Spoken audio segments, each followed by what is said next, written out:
Baudrillard's work, The System of Objects, was first published in 1968.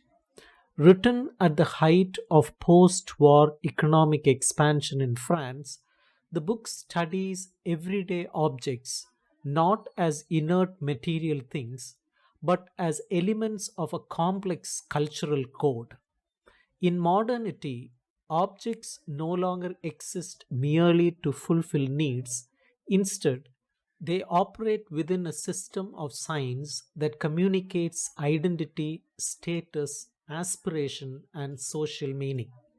The book, therefore, explores how consumer society transforms material objects into carriers of symbolic value, turning the world of consumption into a semiotic system comparable to language.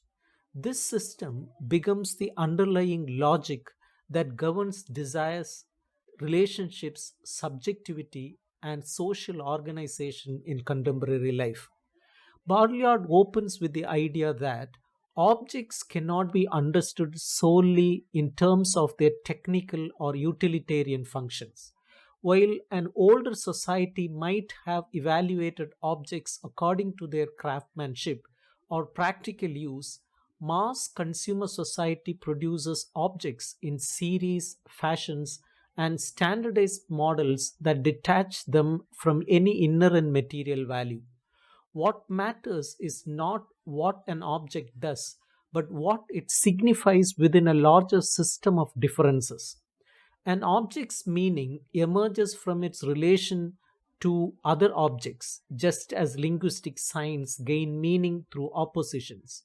Baudrillard adopts Saussurean semiology to argue that modern objects form a kind of grammar or vocabulary through which social identities are constructed. People speak through their possessions, arranging them into patterns, ensembles, and ambiances that function as signs of taste, lifestyle, or social belonging. In the first part of the book, he studies functional objects and how their meanings change in modern domestic life. He begins with furniture and the organization of interior space, arguing that modern living spaces constitute a functional system in which every object must fit into a coherent environment. The rise of modern design is driven by technical evolution, but even more by a shift in symbolic expectations. Modern objects are no longer unique pieces, but elements in a serialized system. The modern home becomes a planned space where the arrangement of furniture expresses a logic of functionality, clarity, and efficiency. In this logic, ambience becomes more important than individual objects. What matters is not the chair itself, but how the chair contributes to the overall environment. Baudrillard highlights that ambiences express subjective values and emotional needs, showing how objects help individuals build a self image through spatial arrangement. He then examines objects that are not primarily useful, which he calls marginal or non functional objects. These include mirrors, decorative lighting, clocks, and similar items whose value lies more in their psychological or symbolic significance than in practical utility. These objects reveal how modern people use material things to create moods, identities, and fantasies.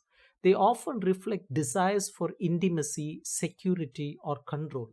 A mirror, for instance, mediates the relationship of the self with its own image, while decorative objects allow the individual to project a particular emotional tone onto the surrounding space. He argues that marginal objects highlight the shift from craftsmanship to mass production, showing how modern objects circulate in serialized clusters designed to create a certain atmosphere rather than to meet real needs. In the second part of the book, Baudrillard examines the non functional system more deeply by focusing on the subjective and social uses of objects. He begins by discussing models and series. In the industrial age, objects are produced as repeatable units with minor variations, such as color or size, that give consumers the illusion of choice. This standardization democratizes access to goods while simultaneously reinforcing social differentiation. The consumer selects among objects not to meet a need but to position themselves within a social hierarchy structured by science. A mass produced chair becomes different from a handcrafted one not because of technique but because of what each symbolizes.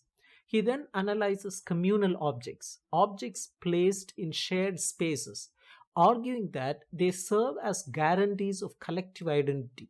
For example, items in a living room or dining space define the group's shared values, hospitality, or family solidarity.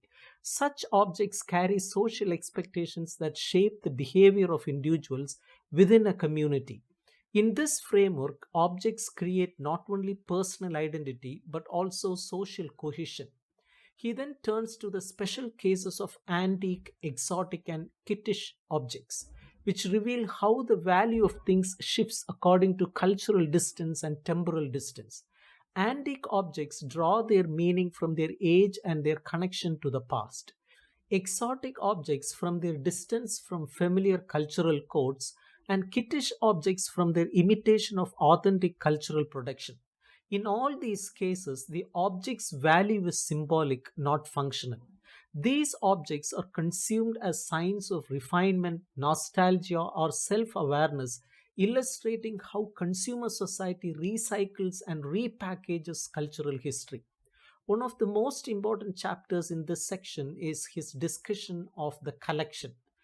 Collecting is not about individual objects but about the structure of the collection itself. The collector does not desire the object because of its use, but because it completes or enhances a total system of meaning. The collector reorders the world according to personal fantasies of mastery, coherence, and possession. By collecting, the individual constructs a private universe where objects obey a symbolic order entirely detached from practical life.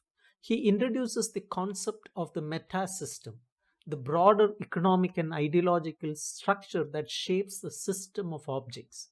He explains the role of credit, showing how credit allows people to consume objects symbolically before they are actually possessed. Credit links consumption to desire and future expectation, creating a psychological economy where people live in anticipation. He then analyzes advertising as the central mechanism through which objects are integrated into the social system. Advertising does not describe objects, it produces meaning by connecting objects to lifestyles, values, emotions, and dreams. It transforms consumption into a cultural ritual, shaping people's desires by offering them a code through which they can interpret the world. Fashion is another crucial mechanism in this meta system, driving constant cycles of novelty and obsolescence. Fashion ensures that objects never remain stable signs. Instead, they must be continuously replaced to maintain their symbolic power. The rapid change of styles forces consumers into a perpetual search for identity, always mediated by new objects. In the concluding chapter, Baudrillard argues that consumption is not a free choice but a social obligation structured by the science system. People consume not to satisfy needs but to participate in society. This creates a deep form of alienation. Individuals pursue objects not because they use them but because they signify something. The system of objects therefore becomes a coercive structure that shapes our desire, identity, and social relationship.